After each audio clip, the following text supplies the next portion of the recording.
Afternoon, everybody. We're reading chapter 4 today, which is called Timber.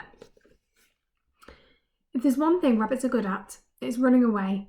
It goes back to the days when we were tiny, tasty bundles of fluff, top of everyone's menu, and afraid of our own shadows. The slightest hint of danger, and we'd be scurrying for shelter before we became breakfast for something with sharp teeth and an appetite.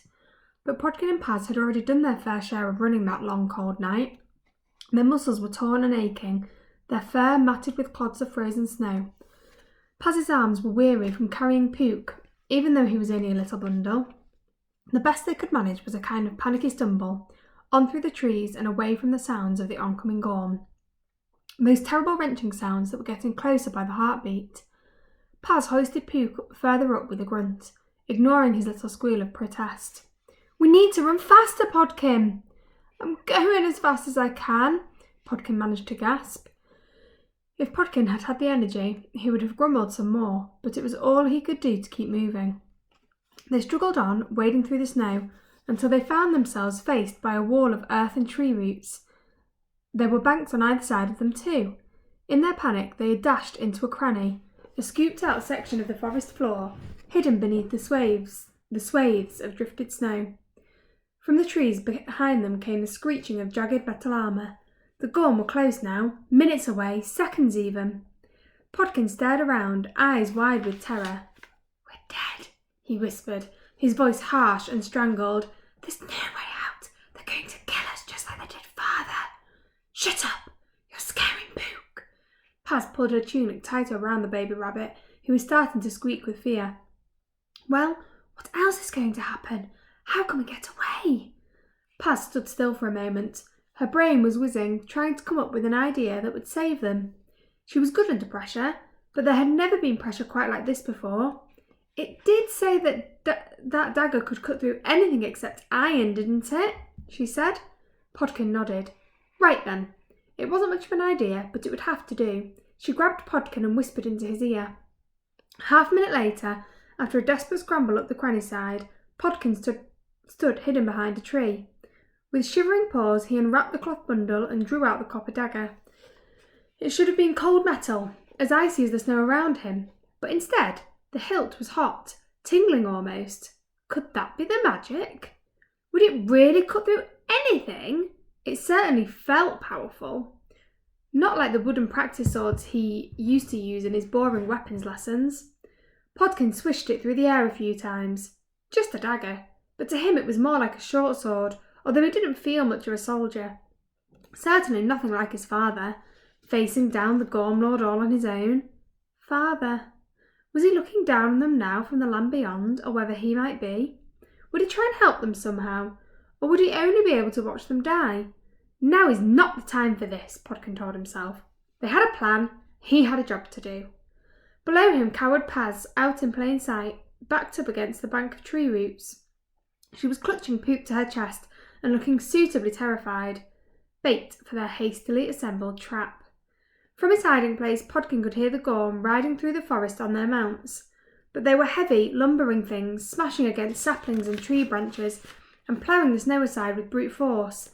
He could hear the tortured creatures breathing and growling. He could hear the grinding of armoured plates sliding against one another. Pod held the dagger hilt close to his face and gave a small prayer to the goddess. Should he do it now? No, he told himself. Better to have a peek first. The timing must be right. Podkin never wanted to see another Gorm in his life, but he forced himself to peer around the tree trunk. There were two of them, riders sitting on top of things that might once have been giant rats. Rats were normally docile, fluffy, stupid creatures that spent most of their time eating and squeaking. These looked as though they had been forged from shards of rusted iron, pounded together in the blacksmiths of hell. They were covered all over with plates of jagged metal, studded with spikes and hooks, and scrawled out in blood-red runes. At the front, where their heads should have been, were fanged, drooling mouths, and glaring out from the holes in the armour were blank, rust-red eyes. These weren't rats anymore. Every part of them, down in their bones, had been changed and twisted. These things were now beasts, iron beasts, monsters. They clanked and shrieked their way along the little track of footprints that Paz had left, their riders leaning forward on their backs, gnashing their teeth with hunger. They looked as if they'd grown out of their mounts. They looked as if they had grown out of their mounts' spines, or been fused together into some new horrid form of life. A voice came then, sharp and loud. It sounded like sheets of tin being ripped into shreds. "You, girl, where is your brother? Where is the chieftain's son?" Podkin heard Paz say something, but it was too weak and stuttering to make out. Could it be she was terrified speechless, or was she just luring the Gorm riders in? That was the sort of clever trick she would try. Podkin remembered all the wily things she would do to taunt and tease them back in the warren. Nasty names and embarrassing pranks. He used to hate her sneaky cleverness then, but now he silently thanked the goddess for it. "Speak up, you little runt!" The rider's voice sounded very close to Podkin. With small silent steps he edged around the tree trunk. The two riders were right below him now. He could see the little pits and scratches on the surface of their armour. He could smell the hot iron stink of their steaming breath. "Now! Do it now!" He remembered being shown how to chop down a tree back when his father was trying to teach him to do chores. He hadn't really listened because why would a chieftain's son have to do hard work? Now he really wished he'd paid more attention. Something about cutting out a wedge. He almost had to shout out his frozen, terrified body to make it respond. He almost had to shout at his frozen, terrified body to make it respond. Tearing his eyes away from the Gorm, he set the edge of the dagger against the tree trunk.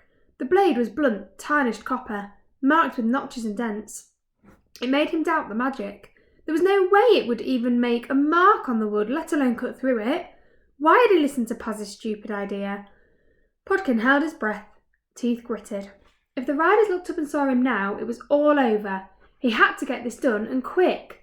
He moved the blade at the tree trunk and angled it downwards. Holding his breath, he pushed it into the bark. He half expected nothing to happen, so when it did, he was shocked. The dagger slid through the 100-year-old oak like it was butter. Podkin only just managed to stop it before it came out the other side. "Upwards cut, quick!" Podkin pulled the dagger out and made another cut from the bottom up. A thick triangle of wood dropped out and thudded into the snowy ground. Down below, the riders were slinking forward. Paz was still stammering something about losing her brother in the snow, and then came a low, groaning sound that made Podkin's ears judder. It took a moment for him to realise it was coming from the oak tree as it began to topple forward. Slowly at first, but picking up speed, cracking and snapping branches as it fell. Pod saw the Gorm riders look up, surprised clouds of breath gushing from behind their iron masks, and then the tree hit them with an explosion of snow crystals and a roar that echoed through the forest. It took several moments for the snow clouds to settle, for the echoes to bounce away into silence. When all was quiet again, Pod peered down into the cranny and saw the great oak trunk snapped in half, blocking the whole thing. Snow crust lay crumbled and piled around it. Of the riders, nothing could be seen except a twisted shard of armour and a splash of rusty crimson blood on the snow. Tomorrow's chapter is actually an interlude, so it goes back to the bard speaking. And I've ordered today the next two books in the Podkin series. So once we've finished reading this one, we'll be able to carry on and find out what happens next. See you tomorrow.